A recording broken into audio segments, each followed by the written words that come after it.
Hi, today I've got for you Koi Garden by Floyd Liu, which will be on Kickstarter very soon. In Koi Garden, we'll be building a pond and having creatures in it that coexist peacefully and score us the Zen points. Each player gets a starting creature, and in my case is this fish, and puts it somewhere on a starting tile.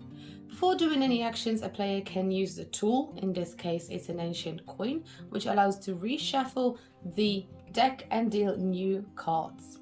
On a player's turn, player will take one of these tiles and place it somewhere in their pond. A tile has to cover one square of an existing tile or two squares if it covers two cards. Then the player will perform a movement with the current creature, and after the movement and scoring, player will then choose the new creature that was above the card they've chosen and then place the creature anywhere on a starting tile. For example, my fish scores 1 point for each yellow tile it swims through. Therefore, it will probably be beneficial if I took this one or this one. Then I have to look what's above those two cards. If I take the flower, it teleports to any turquoise tile, and then I can choose a tile around the landed tile and score 1 point per each tile surrounding the lotus. Since if I choose this card I wouldn't have any turquoise tiles, I'm gonna go for this one. In this case, he moves diagonally and he scores for every tile of the same type that he moved onto. If I take this card, I can flip it over and place it anywhere I like, as long as it covers one square of our starting tile. Then I take the fish and move it infinitely, orthogonally only. In this case, I'll move it 2 squares to the right, which scores me 2 points. Then I'll swap the fish for this card, and new card appears here. My next creature is going to go somewhere on the starting tile. On my next turn, I know I'm going to have to be performing a diagonal move, therefore I probably like to get more of the yellow squares somewhere to place them again diagonally to create some more paths for my creature. I need to have a look what the other creatures are like, and ideally if he goes diagonally this way, ideally I would like to have another square, yellow square here, another yellow square there. There isn't a card that would provide me with these squares, however I probably can get one square that goes in here, and it could be the snail. In this case I'll put the card like this, and he would go 1, 2, 3 like that and score me 3 points. Then I will swap him for the snail, reveal a new card, and a snail would start somewhere on my starting tile. Snail moves once, then scores. He scores half a point per each matching tile in your pond you landed on, rounded down. If we ever get to choose the same creature as we had before, it just starts from where it is. That's why getting new creatures in your pond may overcrowd it and they will have no room to move.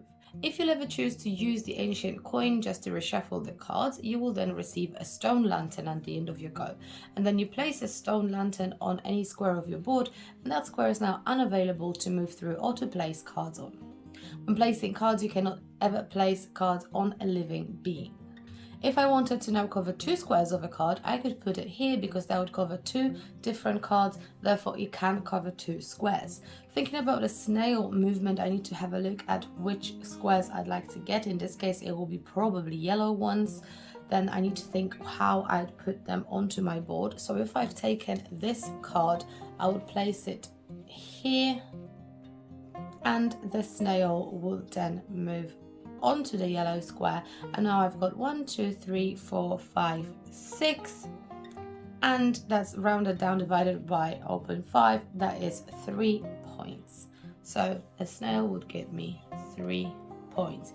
Again, this is all Kickstarter based on a prototype. The rules are not final, so I might make some goofs, but please, if you know what I'm doing wrong, let me know in the comments. I don't want to make anyone think that the game works in a different way than it does. So the snail has moved, I've received my points, and now I'm going to be swapping the snail back again for the goldfish, and it looks like this. The game ends after 6 rounds, after we have 7 cards in our pond, because the starting card is the first one. That's how we know when the game will end. There's one rule for all the creatures: they cannot start and end on the same tile. They can't travel back through the tile they started from. So we always have to keep in mind how we're moving our creatures and where are they going. So in this case now, because I've got a goldfish, I would like to extend that line of tall grass, which is the yellow squares, and then I'll take this tile, maybe. But there's nowhere really I could place it because it doesn't extend. This one you have to cover up 2 cards. In this case, I can't really do much in here to extend that unless I've put it this way, but that would not score me any more points. So I need to have a think about what my next creature would be and what will be the best thing to do. So in this case, I think actually taking the lotus makes quite a bit of sense, because then if I put it here, I score a point per tile surrounding the lotus. So if I take this card, place it here, for example, maybe I place it this way around, then my fish would go 1, 2, 3, score me 3 points. That's 1, 2, 3 points, and I'll swap for the lotus, get a new card out, and my lotus would start here and then would teleport here and score for the tiles surrounding that one. So there you go, this is how the game works. We are 4 rounds in, there is 2 more rounds to go, so it's not a long game. There is not much of a downtime. The turns are very quick, very brief, so the game will take about 15 to 20 minutes. It is for 2 to 4 players ages 8 and up. Now let me tell you what we think about this game. We've played Koi Garden a couple of times, and there is a very unique mechanism in this game with the movement on the board, where you're choosing which creature is going to move, if you're going to add a new creature or not. It also depends on the cards you've got in here. There is also more creatures to choose from, so depending on which creatures are going to show up, there is also different type of movement and scoring, and all the starting creatures have a different front. So there's the other 2 type of fish and a terrapin, so there is quite a variety of things. It's gonna be different every time, and it's a thing of figuring out which creature is best to move at what time, taking the cards that our opponent will probably choose and choosing the creatures that our opponent will choose. Sometimes it's better maybe to take one that it would score them a lot of points, and sometimes it's obviously better to think about what we would like to score for. The thing is, there is no interaction in this game between players apart from what I just said. There is no negative interaction, there is no interaction at all. So this is more of a sort of solitary game that you play with other people around the table, kind of like any sort of roll and writes, that you just do your own thing and then you score points, and whoever's got the most points wins the game. Now, about production of this game, obviously this is a prototype. I really like the box. I'm pretty sure this is a final box art, which is brilliant. I love the fact that it's black and white in the background, and there are just little things in colors that makes this box looks really pretty. And it's not a big box, which is great because this is a small game. It's not a big box game. If it was any bigger, then we'll definitely lose some points with me, because I do not like games that have lots of air in the box and you can't put everything in, and there is so much more room left over. Even when you put the lanterns together, they all fit in a box. You don't have to worry about disassembling them every time. The art is gorgeous. I love the art on the wildlife cards.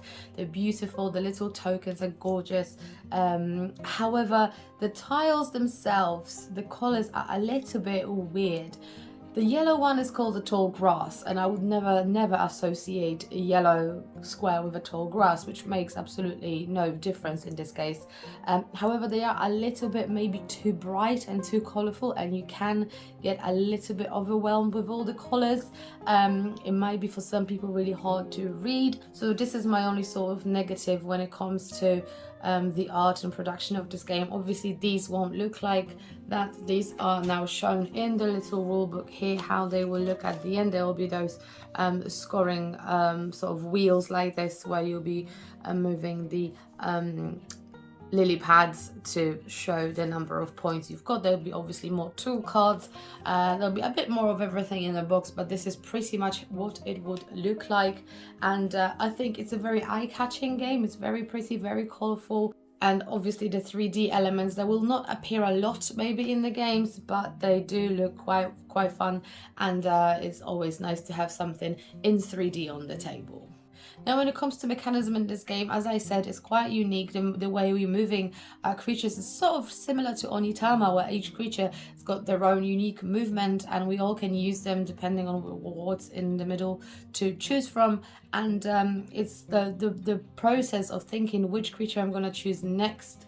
What tiles am I going to be moving on? Do I just invest in one creature and try to get, say, my fish to get as long as I can line of yellow tiles so they can go through and score? Or do I just invest in lots of different creatures and then maybe overcrowd my pond, but I will maybe get more points? Say if I played with the butterfly, I'll get 3 points per wildlife around the butterfly, so I want to have lots of different wildlife and then put the butterfly in there. So this is a bit of strategy here, thinking ahead a little bit, checking what's on that table constantly. You can't really think of your next turn as much before your turn, because everything's going to change before it gets back to you. If you play with 4 players, 3 of those cards would definitely change, but you can have a little bit of an idea what's going to happen on your turn. As it is with all these abstract strategy games, it's a quite replayable game because, as I said, there's lots of variety. No 2 games will be exactly the same. So if you like short, pretty games that have a unique theme and unique mechanisms, I think Koi Garden might be something that catches your eye. Thanks for watching.